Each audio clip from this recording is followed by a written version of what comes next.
Good morning or good afternoon, depending upon what time you're watching this video. I never intended on making it, but because of something that happened Friday afternoon at my work, it caught my attention greatly. Bosses, owners, employers who sign the paychecks, I have a question for you. Do you want to be feared or do you want to be respected? If the answer was respected, honestly, you have to give respect and show people respect, and then they'll respect you. Whether that's the person who drops off your towels, your dry cleaning, alters your suits, or cleans your restrooms. Whatever they do. Because you never know when roles can reverse.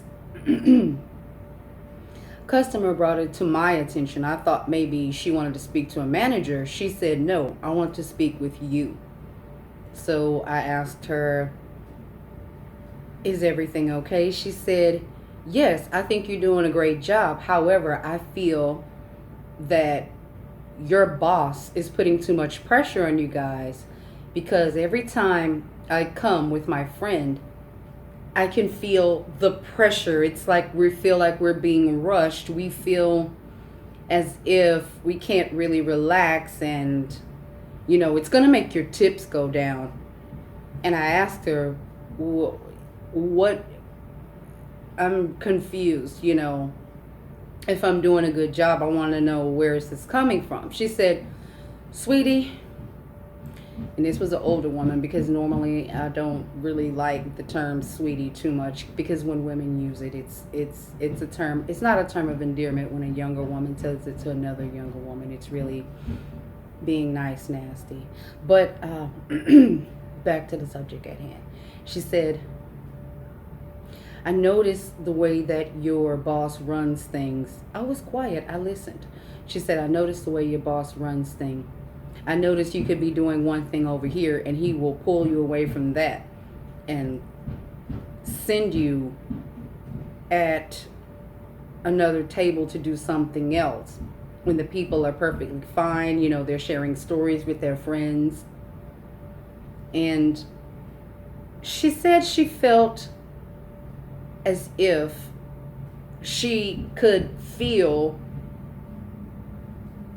that I was going to crack under pressure at any moment, due to all of the do this, no, stop, It's a difference between multitasking and doing a job halfway and going to something else. She basically said, I notice how with every table you're like on it. You're on it. And I told her, well, this is the job requirement. We're supposed to be available. And she says, well, I feel like your manager is slave driving. Basically, those were the words that she said, slave driving. I told her, ma'am, it's nothing. This is what it's to be. But I will make sure that every time you and your friend come, that I will give you space. If you need 20 minutes before you're ready to order, this is fine. If you need an hour before you're ready to order because you're catching up with old times, that's fine. I can give that to you. So basically, I've always respected the opinions of the customers, because at the end of the day, the customers are what make your business. Employers, sometimes when you put that fear, that I don't know what you believe in, I don't know if you're religious, spiritual, I don't know if you're an atheist, I don't know. So please don't take offense to what I'm about to say. Sometimes as an employer, you can put an ungodly fear inside of employees who feel like they have to jump through hoops because basically there's not many places you can just walk in, apply for jobs, and get them like right away, unless the company is basically like desperately seeking to pull anyone in. Now, how I handle my customers, and I also explain it to my boss when he's there, because your tips, if written down on credit card where they can physically see that my method of customer service is working, your method of customer service is making them not show up for long periods of time, and when they do, there's always a new employee there. And they say they're uncomfortable with this. I feel like each customer is different, and if you want to give tailored service, if they look like they're in a hurry, be in a hurry with them. If they look like they are relaxing, let them know your name and tell them that when they're ready for you, do this or call my name, because the establishment where I work is not a very big building, and everybody that comes there is pretty much like family or customers that I've been having for 3 years. So everybody knows everybody there. Most of the customers are friends or co-workers or something like that. And all of them know my name. I specifically tell each one. You get to learn their quirks, their ins, their outs. And a lot of times employers, when you run up on your employee and say, why didn't you move that plate right there with the 2 pieces of fried cheese in it, or why didn't you remove that glass of ice from next to her keys? Everything is off of the table except for that. Why is it not gone? My response was, they told me to leave it there because they were not done with it. I have a customer who likes to eat ice when she's done with her drink, and after she's done with that ice in the drink, she likes a cup of ice to go so she can eat it on the way. Don't ask me why. I just pay attention to the customers and see what they want. Now, it's not being a good server if you are hounding a guest. And I told the customer, I'm like, wow, I'll try to ease it down just a little bit. And it's like, this is what happens when you micromanage or you act as if the people you hired are just incompetent to do something that you hired them to do. Like I said, the tips on the credit card receipts show the amount of effort, because a customer is not going to tip you $10 on a $20 order if you're giving them crappy service. I have received $10+ on a $25 to $35 check. You know why?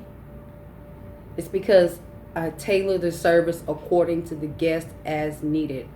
I have one guest who only has 30 minutes for her lunch break. The first time she came, she was upset because her food took too long. And then she ended up having to call her boss and say, well, I'm going to be late. And that's not good. So never, as a waiter or as doing any kind of business, never offer an apology to someone without a resolution set in place. So to kill that, I just stated to the customer, if you'd like to, I'm here all day on blah blah such days. If you're going to come in and eat, and I know you have 30 minutes break, then if you'd like to, you can just call. I already know what table you're going to sit at, so if you just call me and tell me to put the order in like 10 to 15 minutes before you arrive, I can do that, so that way when you walk in the door it's ready. She said, okay. I'll do that. So she's been doing that for about 5 to 6 months now. She's very happy. She can return back to work on time. She's a happy customer. Where she may not have came back, I like to ask questions, you know. Or if you have some customers, unfortunately, who will, see your employer, like bull whipping the employees, and they're power trippers themselves. So sometimes they're like, please hurry, I have 30 minutes for my lunch break. So you do everything. You get them served, you get them cleaned off, you get their checks split. And then 45 minutes later, they're still sitting there. Like, why did you lie? You see, the restaurant is busy. But sometimes when you get like, like customers trying to rawhide, this is not being respectful. I mean, it'll be, to make sure your order gets in on time and everything. If you know you have nowhere to be, which is still understandable, just let the waiter know. I have some things that I don't want to wait a long time for my food. If you can make it come out as soon as possible, I may have some things I need to do later. That's understandable.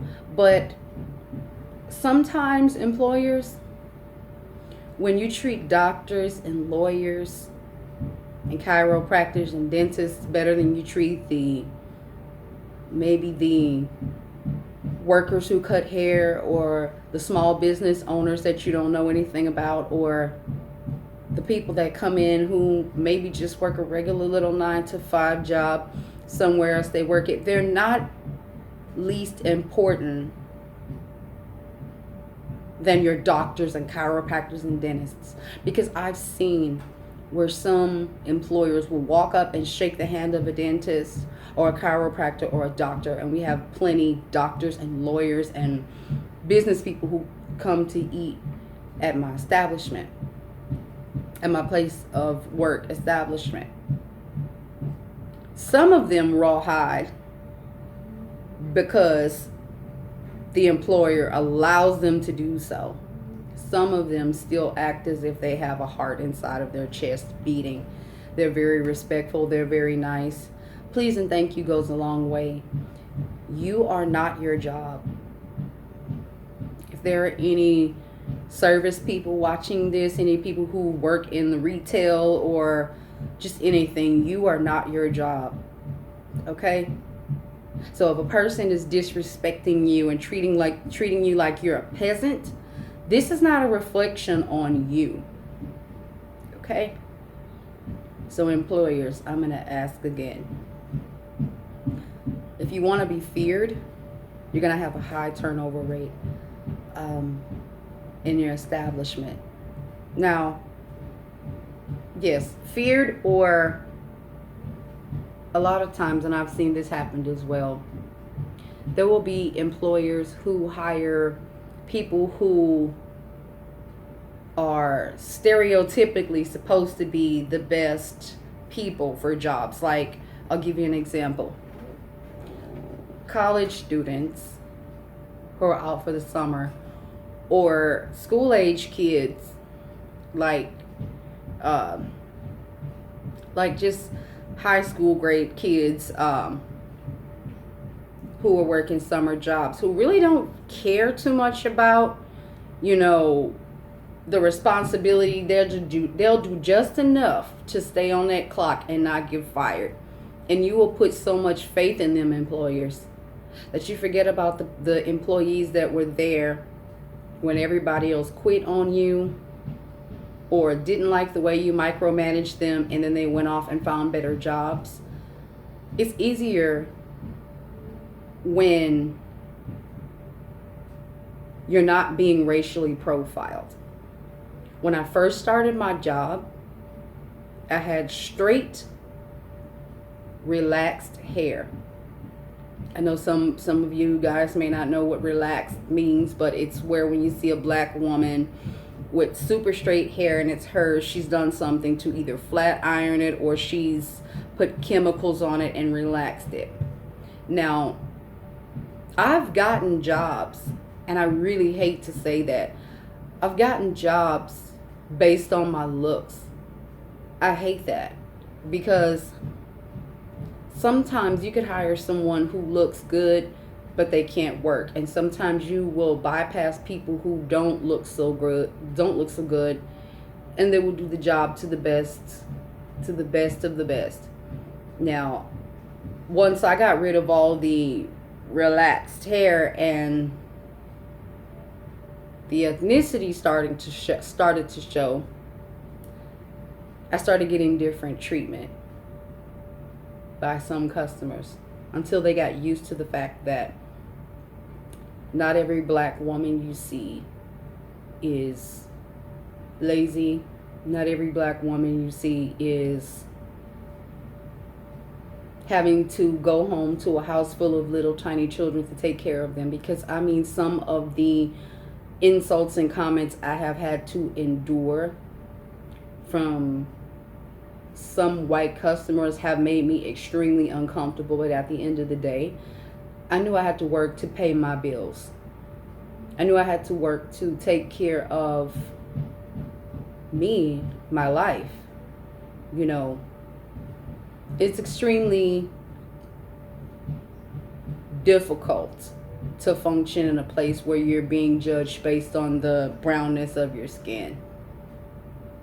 Now, it's, you know, it'll be different if you did a background check on me and you just found out I was like some type of crazy person who's been in and out of jail, done robberies, all kind of felonies, misdemeanors, and everything like that. You have some people who look aesthetically exactly like what you want in your business, but they have the worst baggage to bring into the company. Like, true story, an employee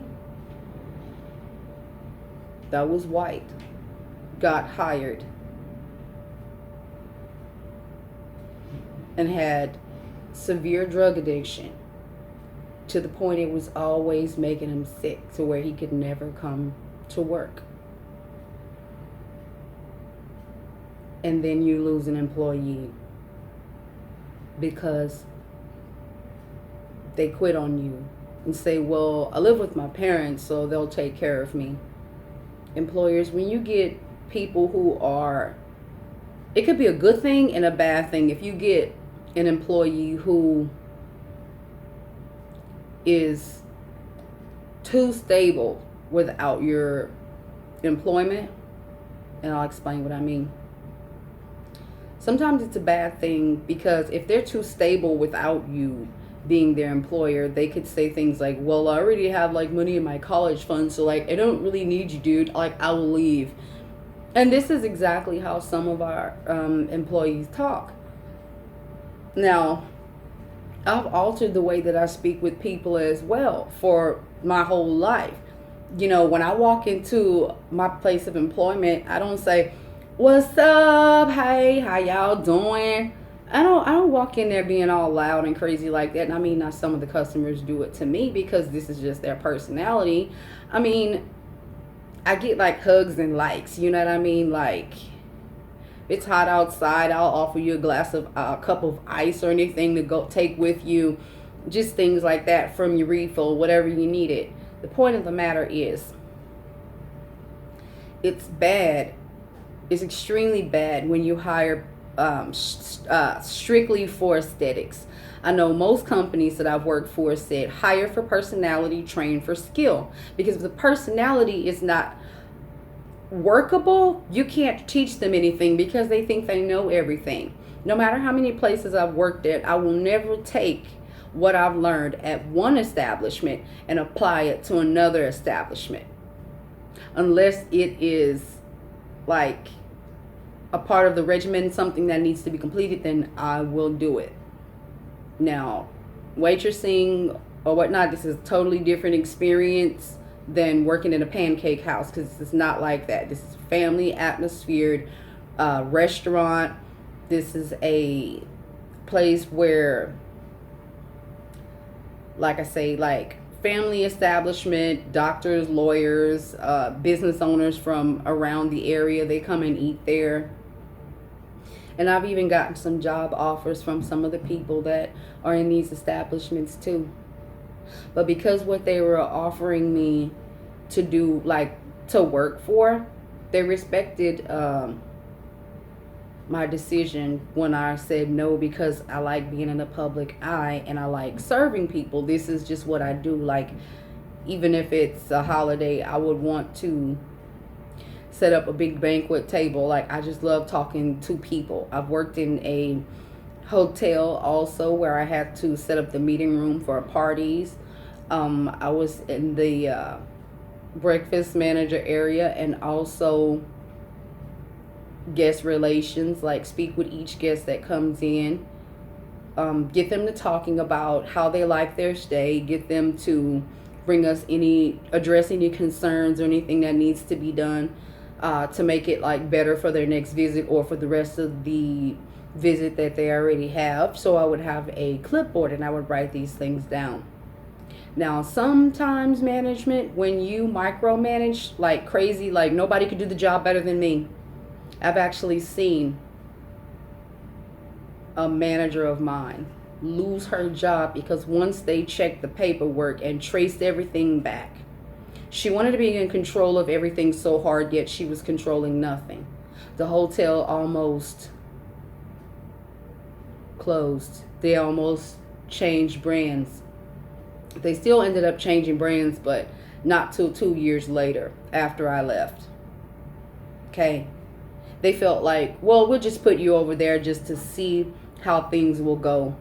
It turns out, before I got over there, I took the initiative when they hired new management. And I'm going to give props out to the best manager I've ever had in my whole life.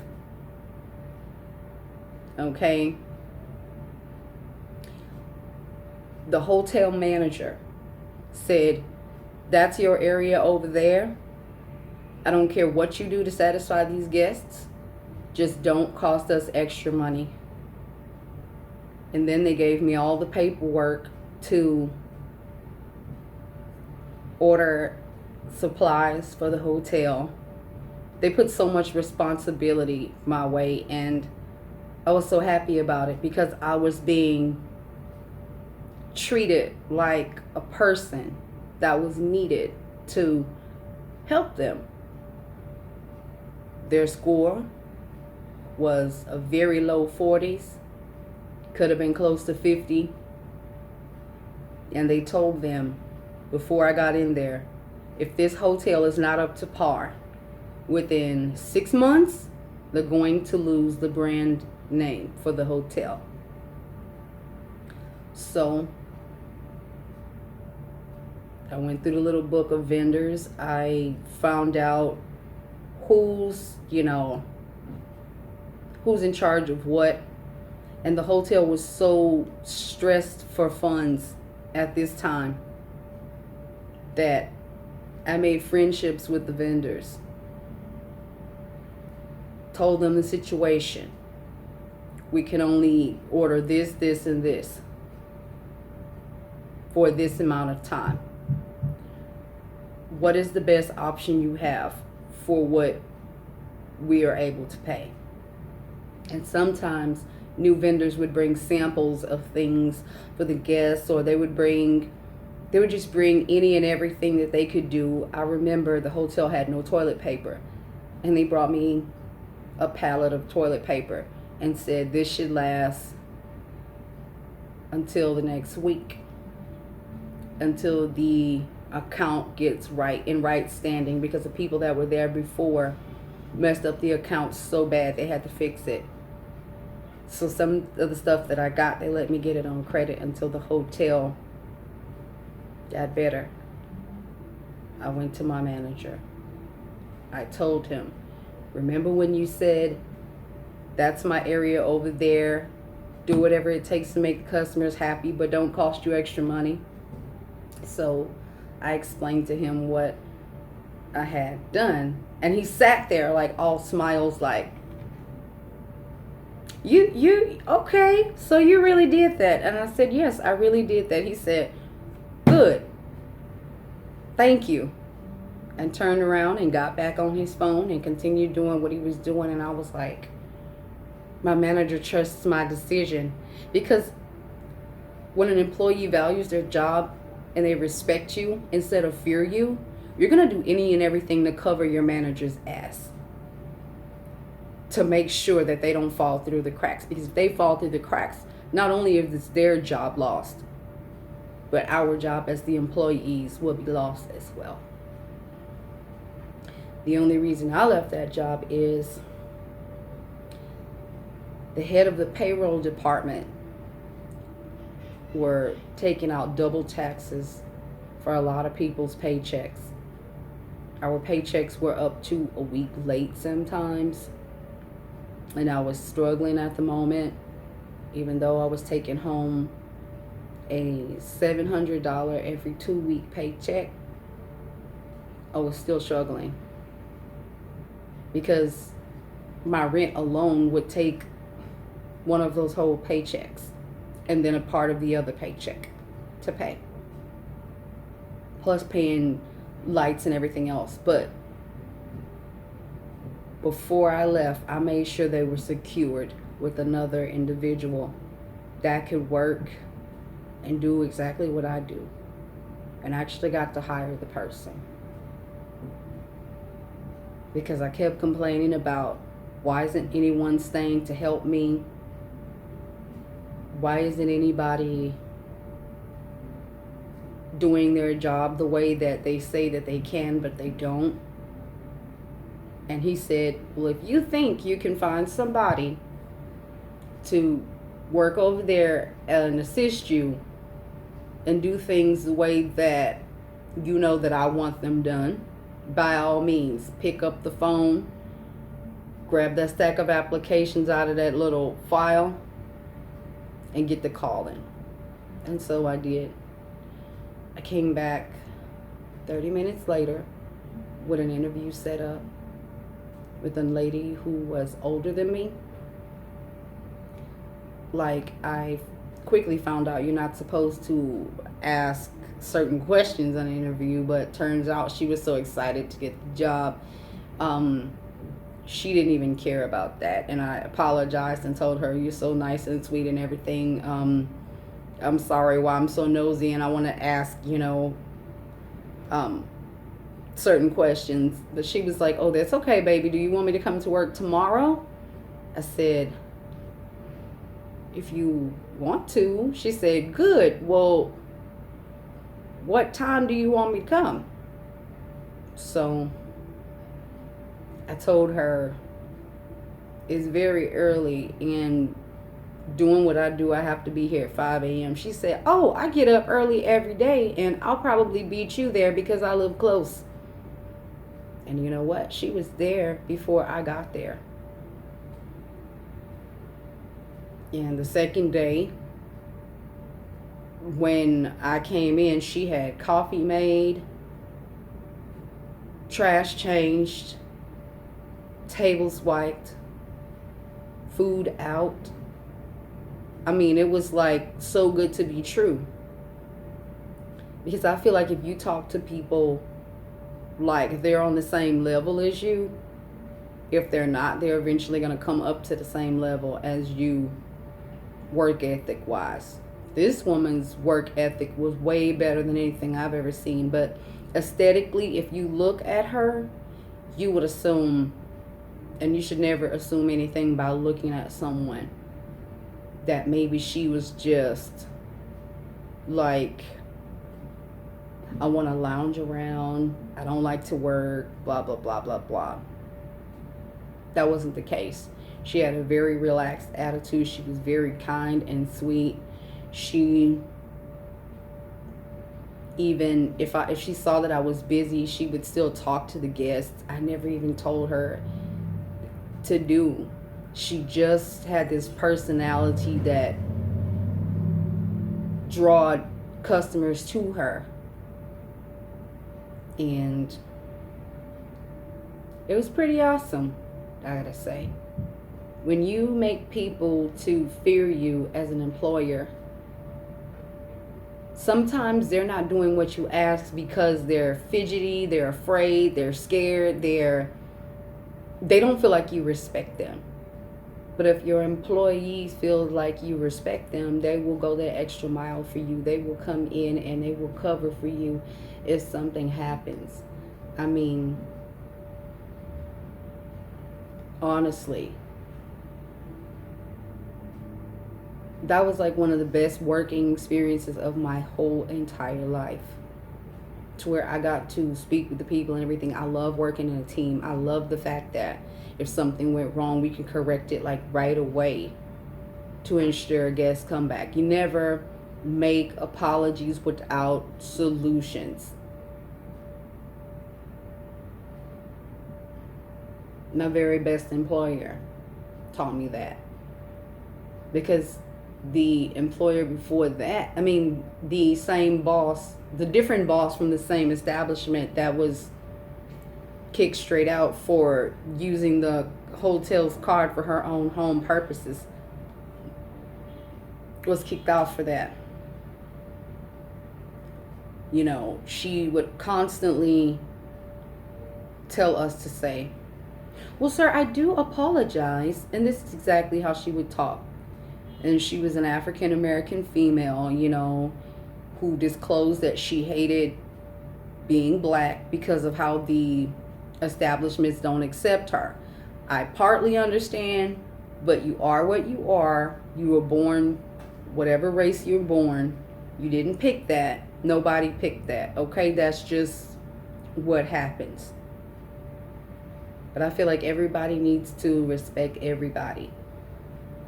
And she had so much disrespect for everyone. Even the vendors didn't want to deal with her. To the point one of the vendors came and said,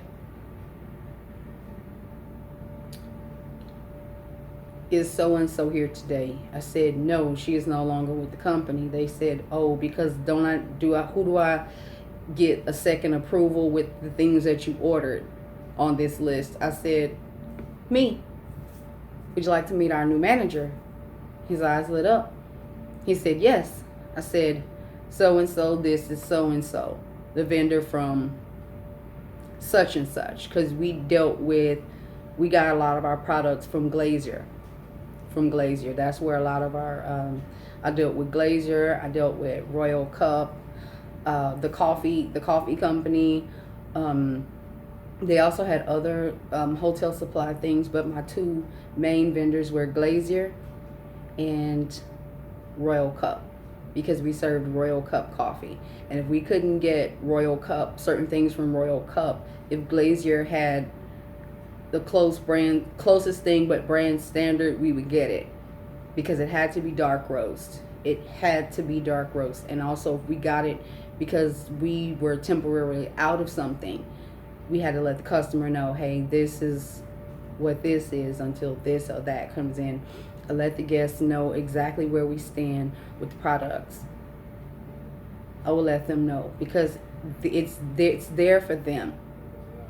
I would let them know, okay, well, the coffee you love is not here just yet. It'll be on the truck. I ordered it. It's on back order. So we should be getting it with the next 2 weeks. I'm very clear and precise when dealing with people that need to be given information. And if I don't know something, I'm going to go ask. I'm going to go find out. And also, to some customers, if you're watching this and you feel like you are bomb.com above someone else because of what you do, don't look down on public service people for being a waiter or whatever. I love what I do. Don't look down on people because they're in guest relations. I love what I do. If you like doing pyramid schemes or selling insurance, that's what you do and that's what you love, then do what you love. Do what you love, but just don't disrespect other people because they don't have the same vision for their life as you. So, I'm going to start wrapping this video up within the next 5 minutes. I'm looking at the time. I don't want this video to go over 40 minutes. But I feel like a lot in this video had to be said. I feel like employers, I know sometimes it's hard because we're so up there, but we have to remember we were once somebody's employee too. Now, if you're one of those that are like, I've never been another person's employee, I've been a part of the company since I was a young child, and this is the family business, and we all ran this together, so I don't know what that's like to work for anybody else. And I'm not even being funny, because I actually had an employee that talks like that. He's cool as I don't know what, but that's how he talks, and he knows that. But he's from the South. A lot of people down here talk like that. I'm from the South. Okay, it's just I had to fix my vernacular if I wanted to be around certain places. Now, I'll do what I have to do when I'm at work, but when I'm not at work, I'll do what I want to do, as long as it doesn't affect my life to where I can't go to work and function, like doing crazy things. Then, you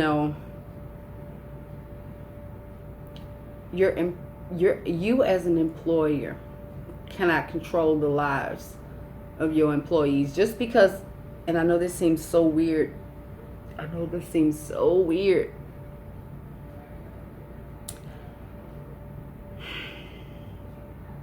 What I'm about to say seems so weird, but it is so true. And a lot of employees can attest to this. I've worked for places before, and not that many, because when I get at a job, I tend to stay there for a certain amount of years, especially if I love it, I'll stay there for a while. I'll stay there for a good while until something major happens to where I can't do it.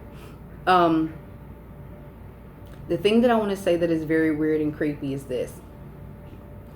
Employees, you have to stop making your employees feel like because they work for you, you own every aspect of their life. Every aspect. To where the employee, feels guilty, like, will my boss be disappointed in me if I smoke a cigarette? Or will my boss be disappointed in me if I have a glass of wine? Or will my boss be disappointed at me if I go and watch, I don't know, whatever movie they go watch at the cinema, whatever they go watch. You'll excuse all the noise outside. They're fixing on the roof. It's like super bright daylight, so I hope they're okay. They're fixing on the roof. Anywho, I want to keep this video under 40 minutes. 40 minutes or under. Employers, lighten up just a little bit. If the work is being done the way that you ask, just try to find something else to do. Make that call to that person that you needed to make that call to forever and you never could get around to it. It's okay. If you have competent employees that can take care of your business, take care of them emotional wise. You don't have to baby us. Just respect us as your employees. And we will do the same, and we will go to bat for you. We will fight for you. So if you feel like your employees are shitting on you, you have to ask yourself this one question. Where is it that you're shitting on your employees? And be honest with yourself. It's not necessarily that you may have enough, may not have it in you, and maybe your ego is probably too big that you're not going to apologize to your employees. You don't have to. Just treat them different, and you'll see a bigger change in our work performance. And don't threaten them, because you know that if they weren't in your establishment, that they'd probably be somewhere else, probably not making it as good. You should never make your employees feel like they should bow to you. Okay, we are supposed to respect our authoritative figures, but we're never supposed to worship you. You're not God. We're all a team. There's no I in team. Alley rally, let's get this party started. Do what you know that you have to do as an employer, and let your competent employees have your back. Till next time.